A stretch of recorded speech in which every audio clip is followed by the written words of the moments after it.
Hi, and welcome to Thanks Again Film Podcast, Episode 12, Star Wars. Star Wars, The Empire Strikes Back.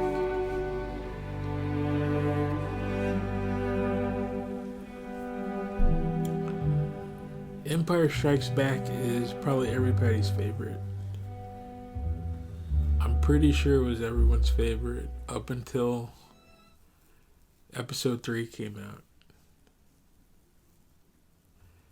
And the thing about Episode 3 is that Star Wars Episode 3 is operatic. It's a grand movie. There are times when I put it back on and I see old Hollywood show up. There's a moment where Anakin is in a hurry and he walks through the foyer to get to the Emperor's office, and there's this giant sculpture behind him. The scene looks like old Hollywood, and it's fantastic.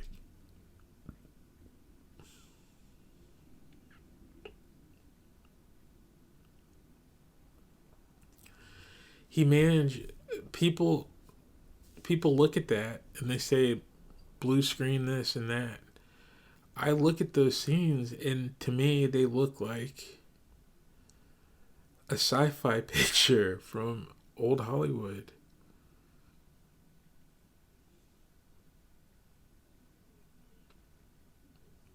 They look like sets.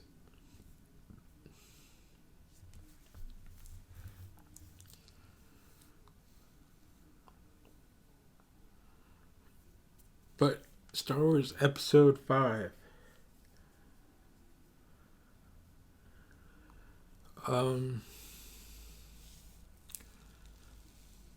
what is Episode 5 trying to tell me? I went for a walk. I went out, got some fresh air, and I thought of the whole thing. And now that I'm sitting down talking, it's almost blank. Let me see if I can remember. I remember. It's difficult. It's not easy being a hero. Being a hero is not easy.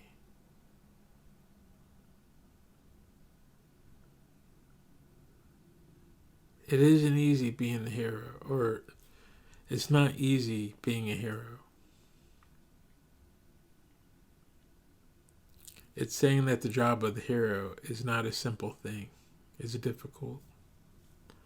The first story was how can I be of service to my community?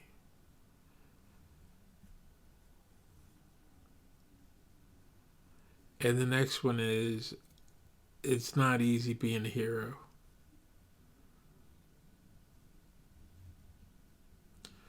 And I got to that conclusion based on what happens in the movie. Everyone is trying that and they fail. This is the movie where the heroes get told no. They get shut down. It's a depressing ending for them because they lose.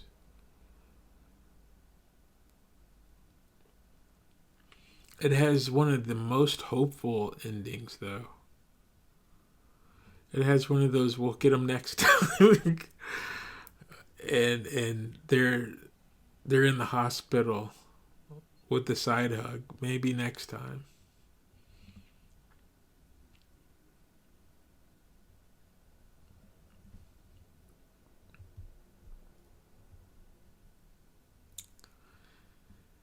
Um, the movie starts out from the very start.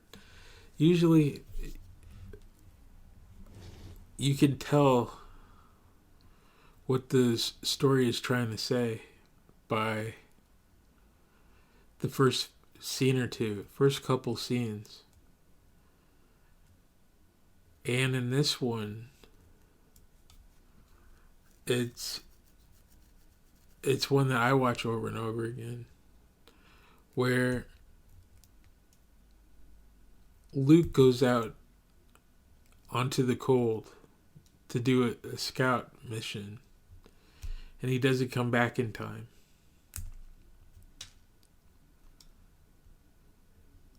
And everyone's standing around like, where's Luke?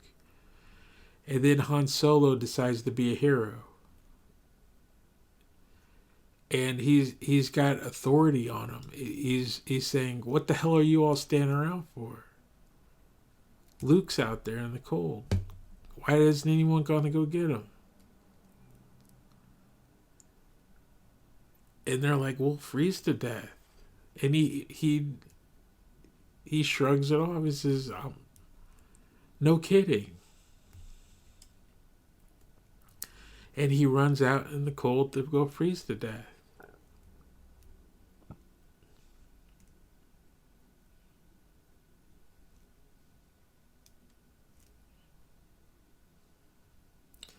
It's not easy being a hero.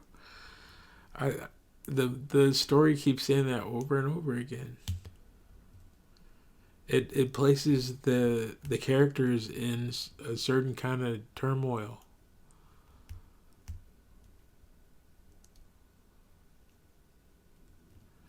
Luke's story. I started thinking about Luke first. Luke's story is he gets training,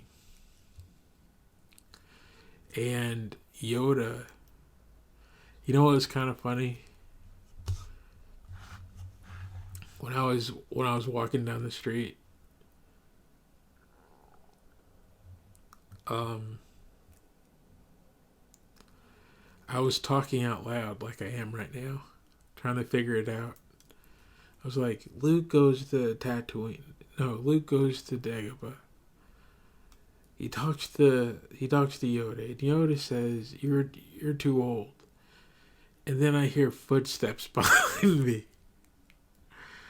I hear footsteps, and my neighbor started to speed up.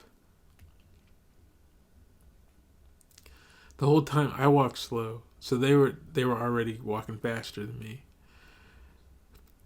But they sped up, and he had a smile on his face.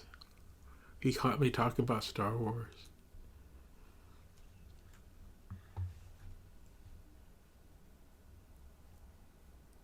I didn't play it off either. I laughed. I laughed and waved high. I could have pretended I had a phone on me or something.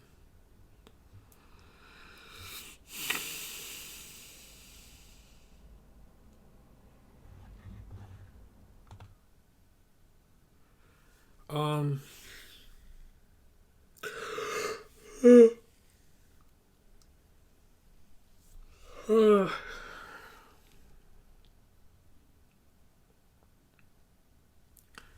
What happens with Luke?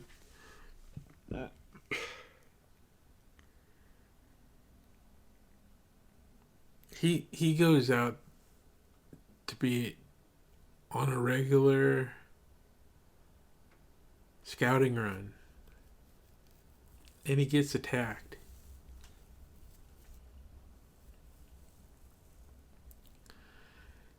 And when I guess, unlike Han, I guess the start of the story, Luke gets told that he doesn't measure up, because Obi-Wan shows up and he's basically saying, "Okay,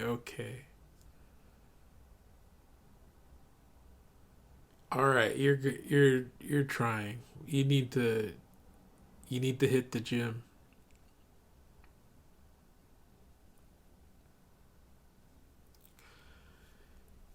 And that's Luke's story.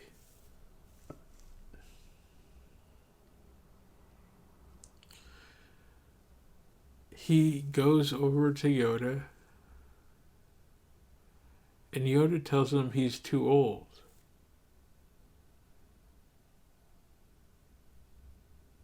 Which is another challenge. And then this weird thing happens in episode 5 where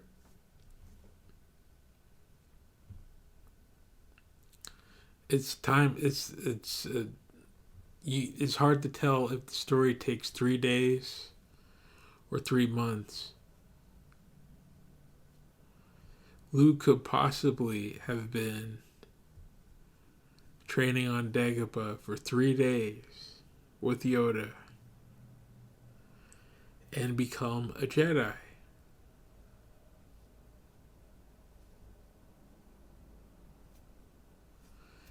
Because the other group lands on Cloud City.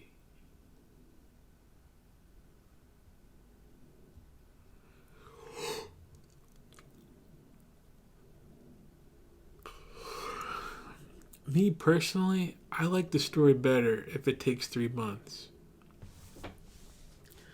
I'd like to think that Luke was running around the forest with Yoda on his back for 3 months.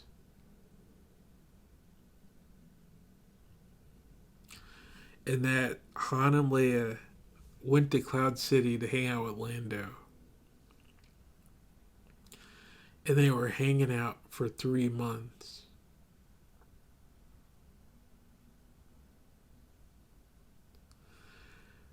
But yeah, it could work out. There's the odd thing about 3PO though. 3PO goes missing. And then it becomes comedy because they don't miss him at all. They don't miss him at all. It takes a minute for them to say, "Hey, where's 3PO?"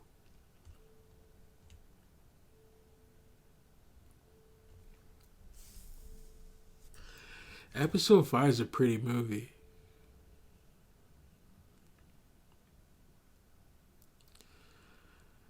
I think it's the prettiest of the Star Wars movies visually.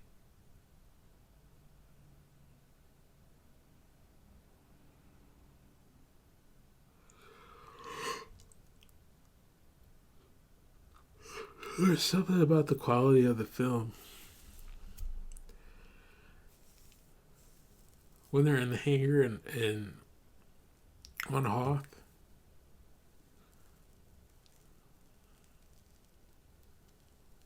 the lighting on Hoth,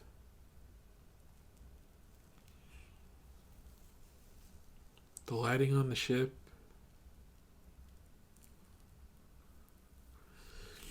The best lighting, if you think about it, they haven't been able to light Yoda as good. That was some sort of magic they were doing.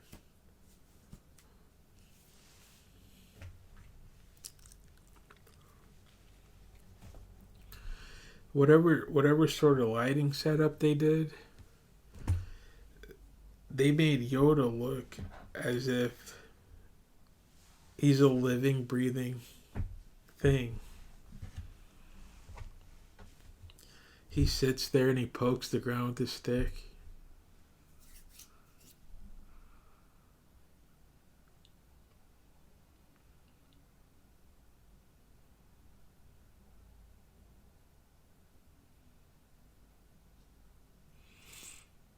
I think episode 5 is the nicest looking one.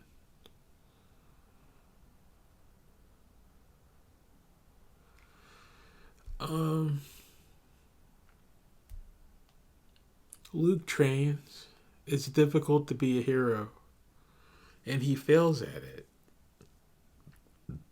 Fast forward, he marches off to be a hero.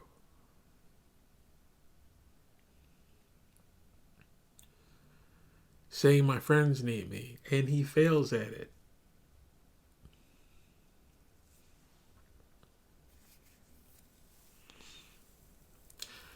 The other side of the story is Han and Leia. And if you watch the behind the scenes, something I thought was really interesting and neat was Irvin Kershner talking about the the scenes between Han and Leia on the Falcon. Um,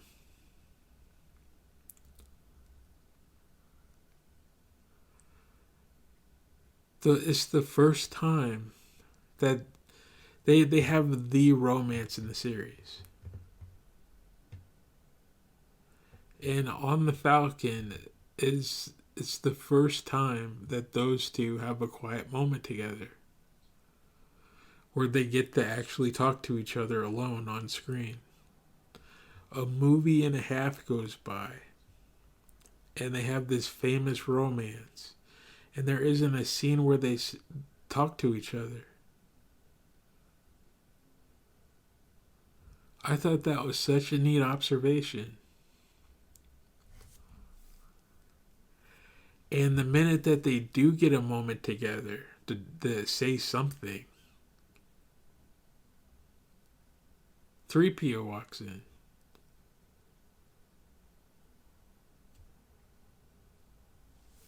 And it's hilarious. It's the only other side of that movie is Han and the princess making their way.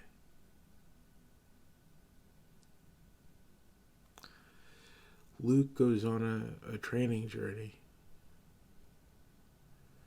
where he tries to be a hero, and it's pretty much focused on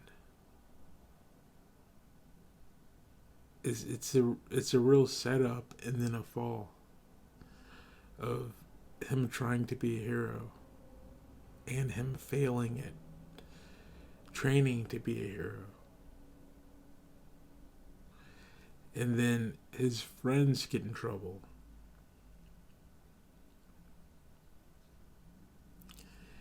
And he literally says to everyone, to the audience, I need to run away and go be a hero.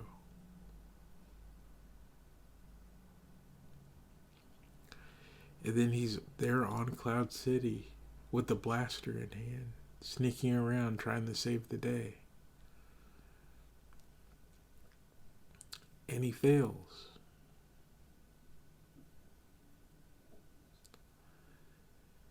And then he whips out a lightsaber and tries to be a hero again. And he nearly dies.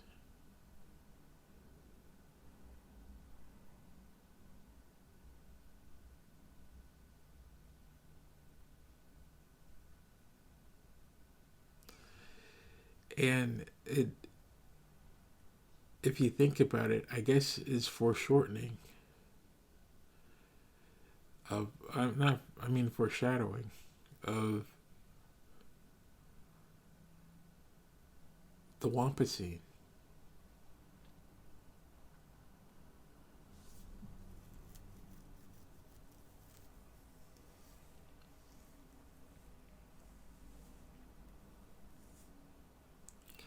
He runs for his life. I know it looks odd when you watch it. It doesn't, but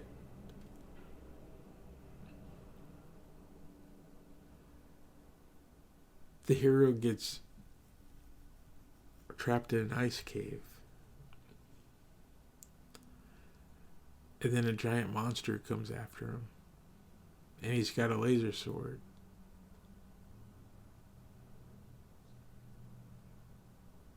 He doesn't challenge that thing. He runs for his life. And he loses a limb. That's something I've never thought about.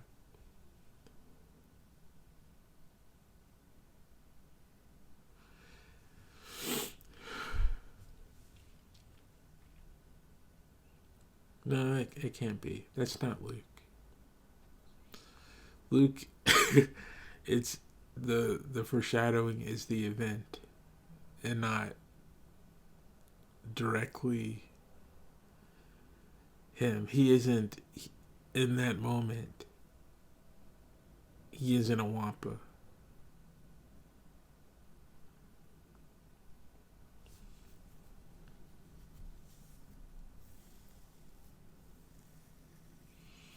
Where Darth Vader would be Luke, and Luke would be the Wampa. I don't think that's it. Um,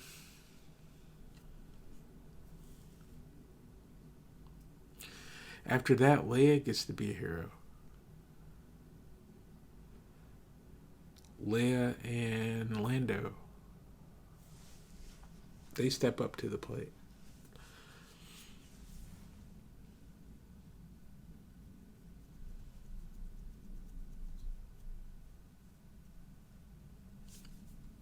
Lando gets to be a hero.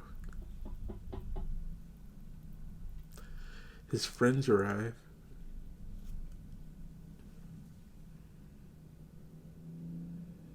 And he saves the day. He gives them a place to rest and do repairs and whatnot. And there's trouble afterwards. It's not easy for Lando. He has to manage the Empire all on his own.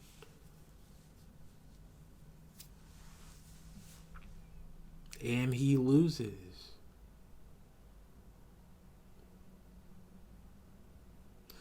Lando's interesting. I read the comic book.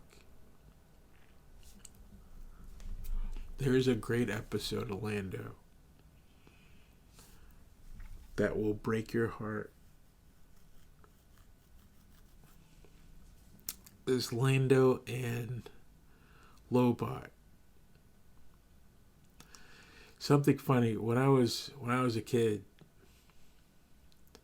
I had a coloring book in kindergarten for Star Wars. And somehow, I hadn't seen the movie. My family went out to see the movie at a drive-in. And I took a blue blanket to the roof of the car to watch Star Wars, and I'd fall asleep every time.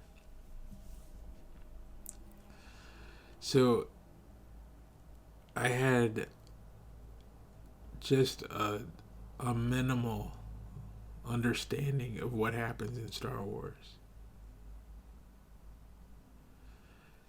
I think they took me to see Return of the Jedi, but I had this coloring book, and somehow I got it in my head that the pages were sequential.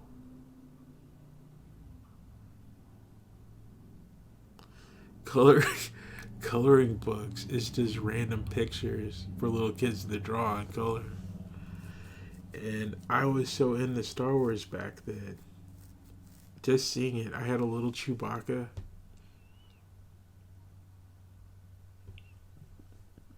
My toy group was Chewbacca,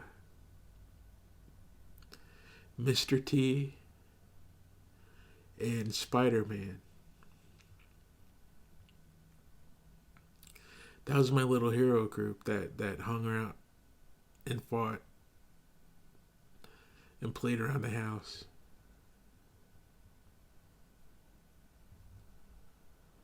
It was Chewbacca the Wookiee, Mr. T, and Spider-Man. And in this coloring book, on one page, they had C-3PO. No, they had Lobot. And the image of Lobot had some sort of device that he was trying to plug into the side of his head. Lobot, Lobot's the Lando's assistant.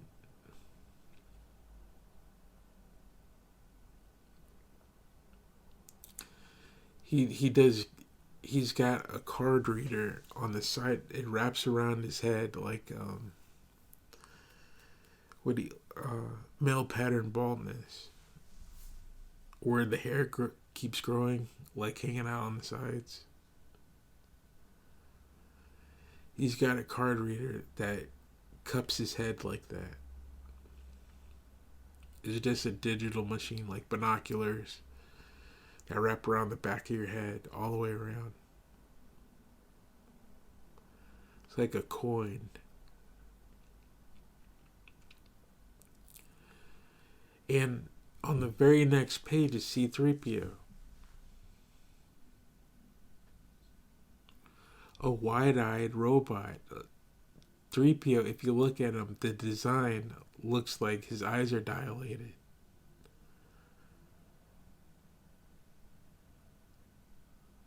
He has this, and he's got a short mouth. He has a design that looks like, oh no, what the heck is happening?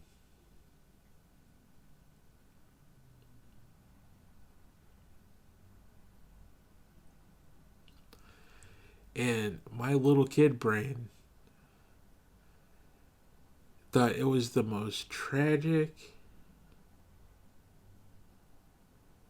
It was the most tragic thing that happened in Star Wars. Was at some point, Lobot, the guy hanging out with Lando, has to stick a card in the side of his head, and he dies. He becomes C-3PO.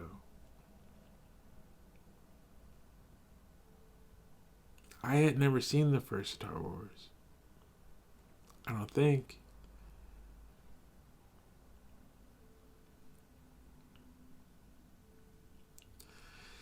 He puts the card in the side of his head, and then Transformers happens, where all sorts of digital machinery. He already had stuff on the side of his head, and he lost it. The rest of it just started to take over. And by the end, he looks like 3PO. Wide-eyed, like, oh no, I'm not a person anymore. And then is him walking around saying, how can I help you? He became a robot. Which is a huge thing in Star Wars. The machinery of Star Wars is saying something to the audience. It's all sorts of messages about the ego and the shadow. When a person in Star Wars loses a limb from all the sword fighting and whatnot, and they get it replaced with a machine, it's saying that they lost a part of themselves. And that something lifeless has taken over in place. They, on screen, they become a darker person. Their behavior changes. They become less human, literally. And it's the biggest, what would you call it, simile or metaphor? The biggest one is Darth Vader.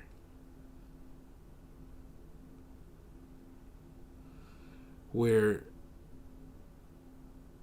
he's this loving, caring person, Anakin, who I mean, if you go back to the Phantom Menace, those people show up. He's a slave, and people show up who need parts and repairs. And he's all, how can I help you? Come on home. Mom will cook you something to eat. We're gonna help them fix their starship. He's gonna watch me race.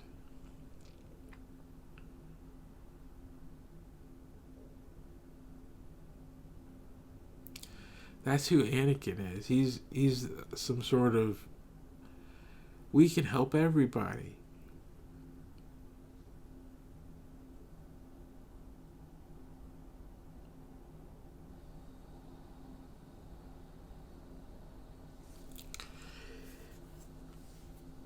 And it becomes a problem.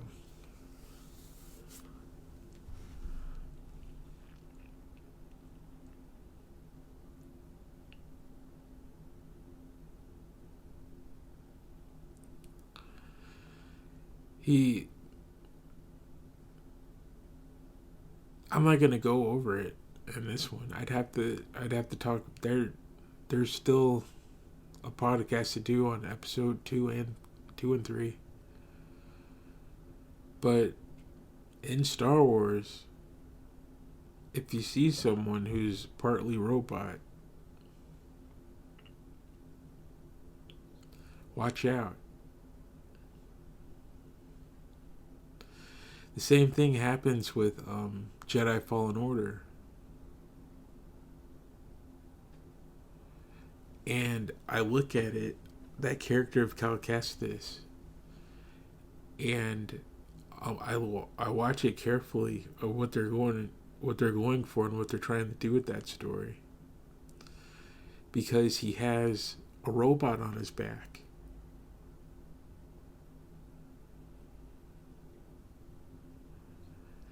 It's someone who, Cal Kestis is someone who is running from a problem.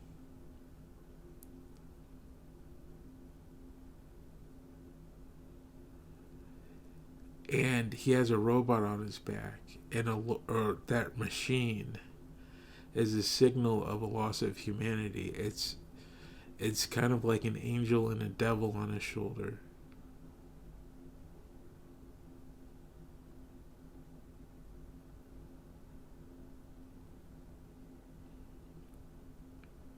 And he's walking around and he's got this little devil on his back. But what exactly is behind him is Order 66. He's running from it. There's some signal of darkness in his past.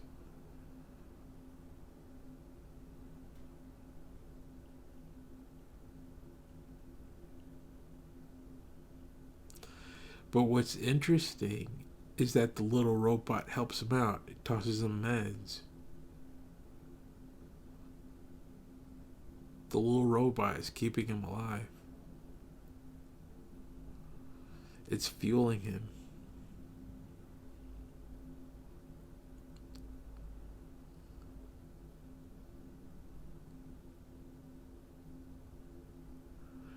His whole design is someone who's fueled by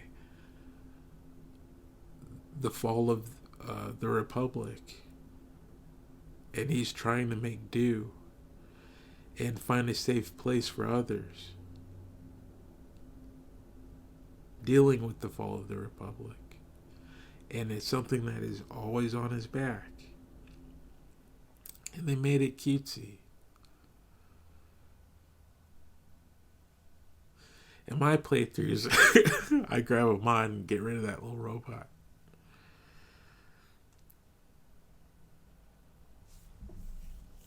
Not always, but sometimes.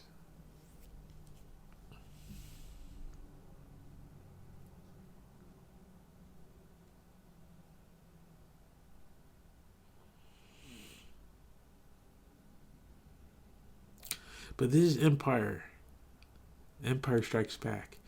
So Luke tries to be a hero. Then it's Han's turn. Throughout the story, Han Solo makes good choices. He tries to be a hero. He gets loud about it. He is the one person that succeeds throughout the story. Luke is in danger and he runs out and he saves Luke. Han saves the day. The Empire's after everyone on the escape. And he's saying, never tell me the odds again. And he's flying fast. And he saves the day. He saves everyone. And then the Empire shows up again. And he's got a crafty little trick. He pulls the smuggler's trick. And he saves everyone again. And then he knows exactly where to go hide. Over and over again, Han Solo wins. Until the very end.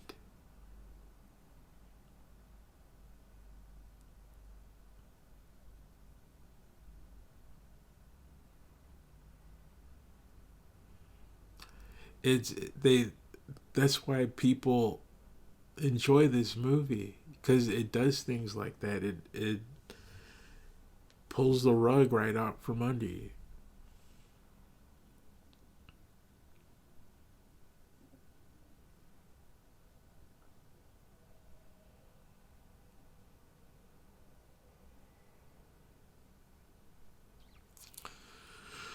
It's not easy being a hero. And then Han can't be the hero.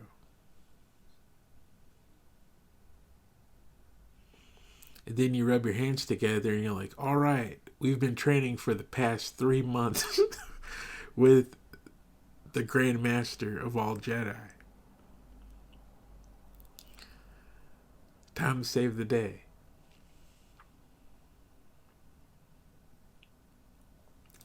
I think that's all that happens in this movie is a back and forth of people stepping up to the plate of, can they help their community one more time?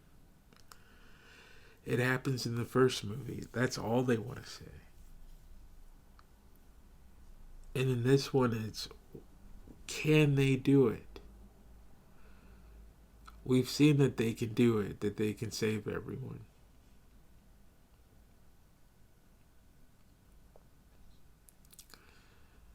Now they've stepped into the role of doing that. If you were to go tribal about it,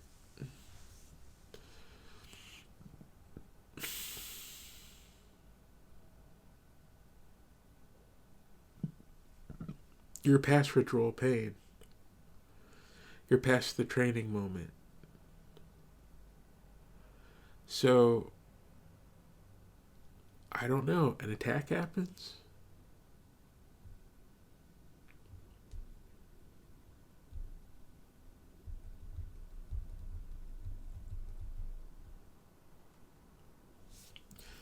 Is it them trying to say what happens when another tribe shows up and not hunting in the woods?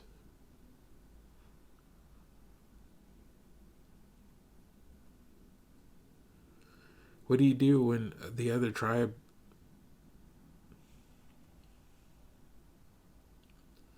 says, get away from me?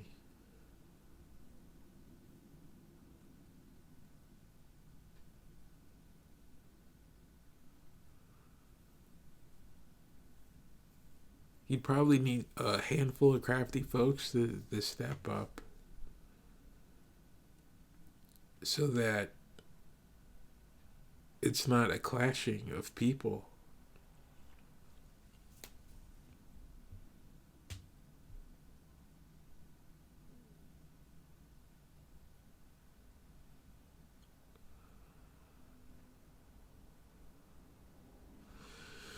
I don't know. I think that might be what Star Wars Empire Strikes Back's about. It's difficult to be a hero. It's not easy.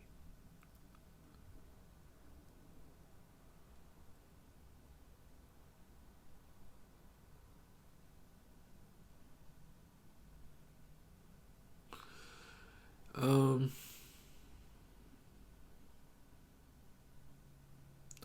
yeah, that's going over the whole movie. It fits with the first one.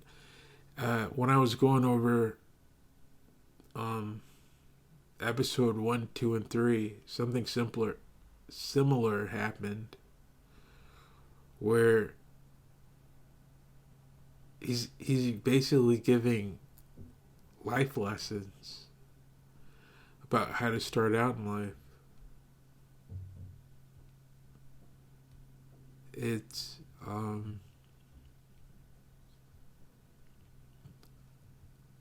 it's about trust and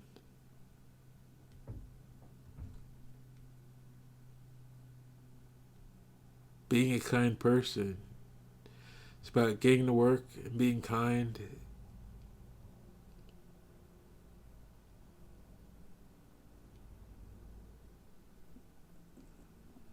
The help set you up in life. It's they're great messages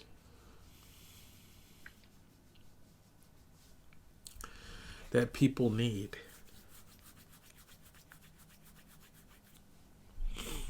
at all times.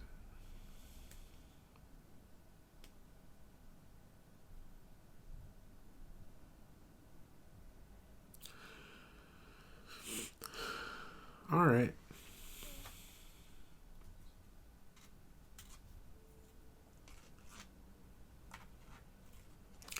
Part of me thinks this um, these recordings would go different if I had someone to bounce ideas off of, or I could sit and think. And I keep hitting the pause button to recollect myself.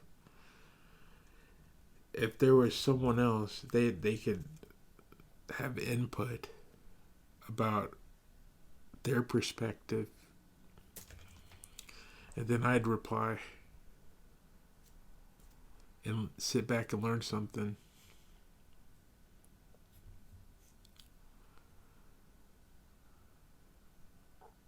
But I hate talking on the phone. I'm one of those people.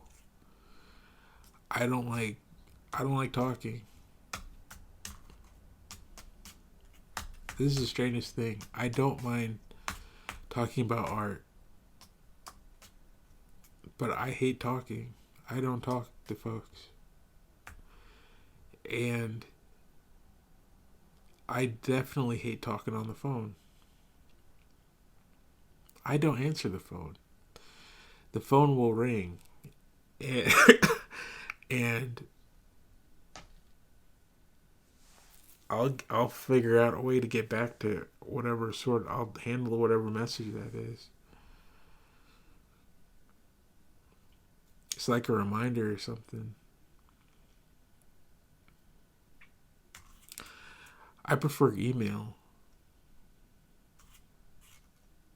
I think people are supposed to, if there's any sort of business or things to say to folks, I think people should be writing letters so that they can actually sit down and think about what they have to say. Because a phone call will last and people will say absolutely nothing. I've experienced it where you're waiting on someone to get off the phone. People have 2-3 hour conversations talking about who knows what. It's about what happened to them this week or today. Even I start doing it.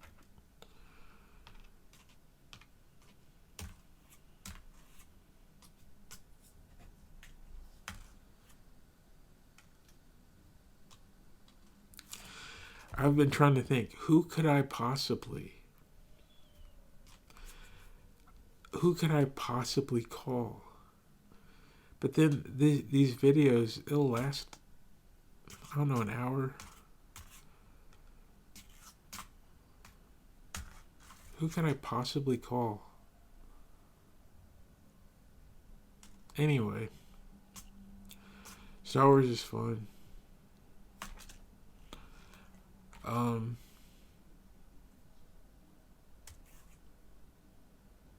Lately, when I think of these movies, 4, 5, 6,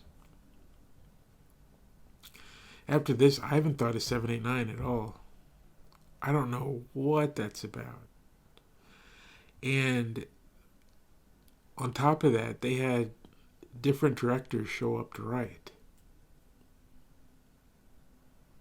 I learned too much about how they made those movies. It's they did the best they could under pressure.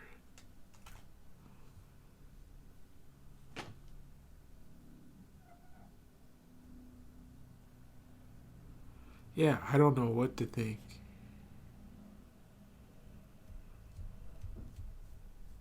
Their ideas, they're smart people made them. Smart people made those movies, and they didn't want to mess up the lore stuff. So I'm sure they say something.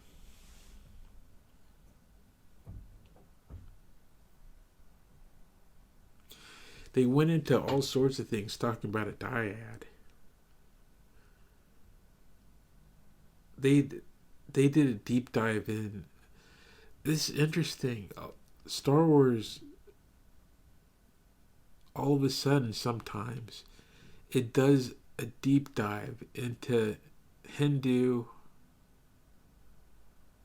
religious type of culture.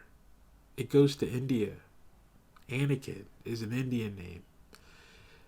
Uh, it I think Padme too. It grabs that Indian folklore.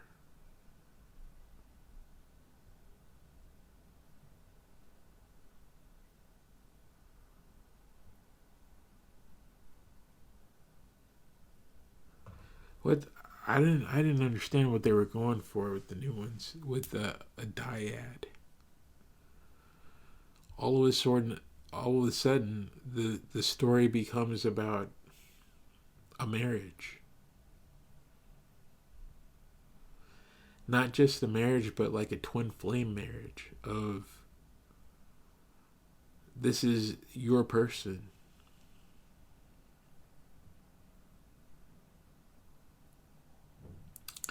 It's saying what happens when you're meant to be with someone and the other person isn't well.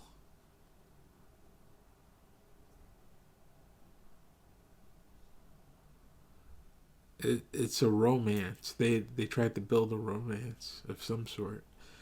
And me personally, I got is somewhat disappointing because I thought the romance was going to be between Rey and Finn. That's what I was rooting for because what happens in the first movie, Finn threw away everyone. He stood there and Finn stood there in the war room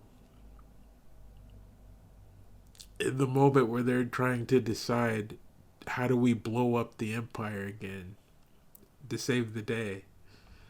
And he lied.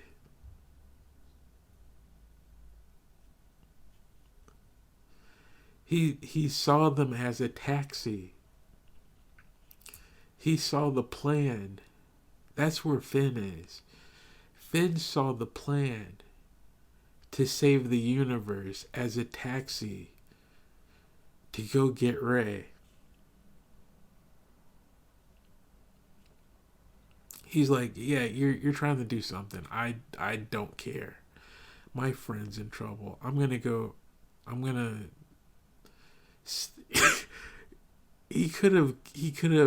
He's steered the ship into the ground.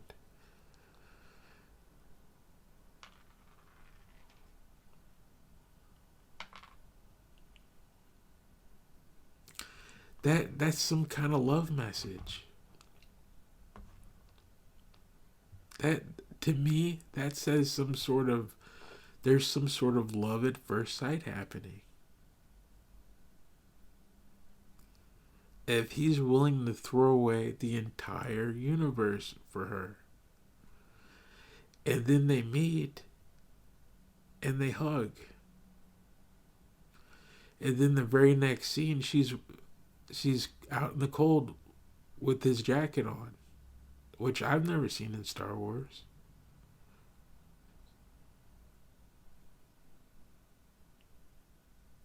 It's a gentlemanly thing to do.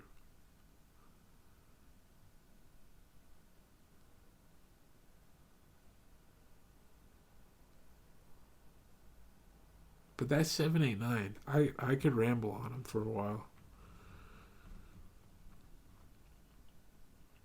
This one is very universal.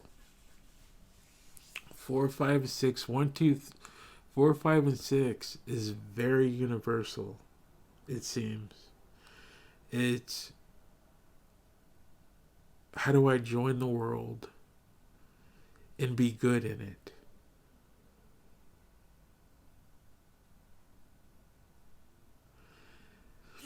The first three felt like a grandpa trying to educate the grandkids about what life is like. Saying, once you grow up, get a job. Get a job and don't cheat anybody. And make sure that the people you're around are nice. Get a job, go find nice people, and be a kind person that they like. The end.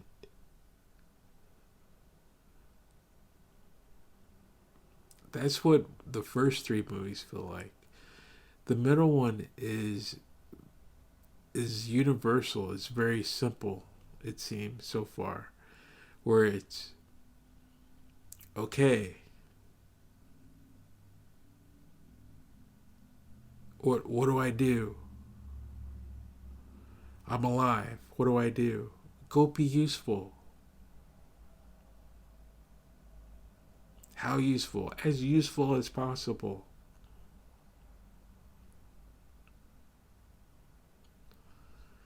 Sounds good. Should I should I try to be a hero out there?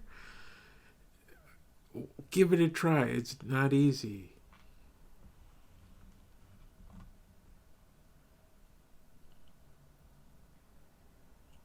They all end up in the hospital at the end.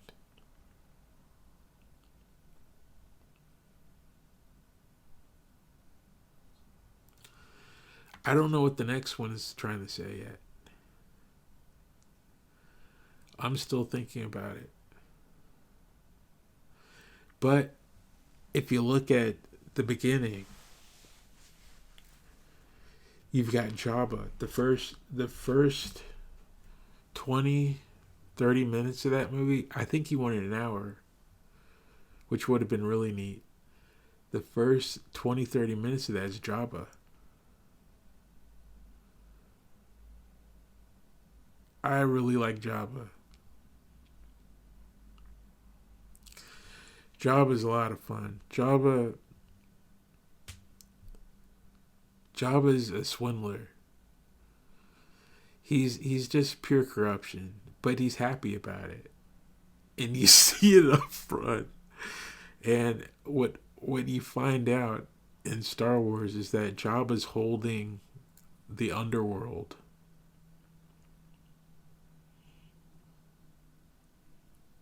Jabba is holding the underworld and playing people on each other.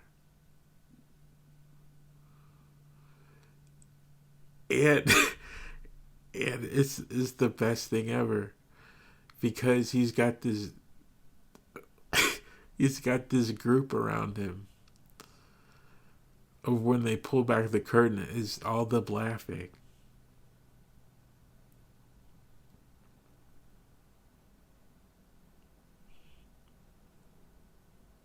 It's what's this knucklehead up to? And then his laughter. He sits and people dance.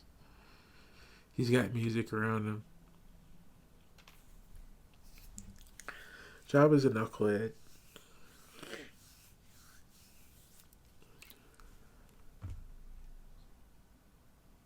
And he dies. We gotta get rid of all the Jabbas.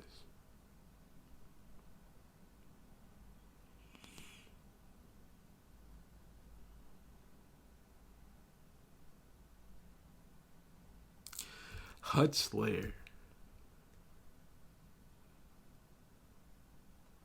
There's stuff to go over.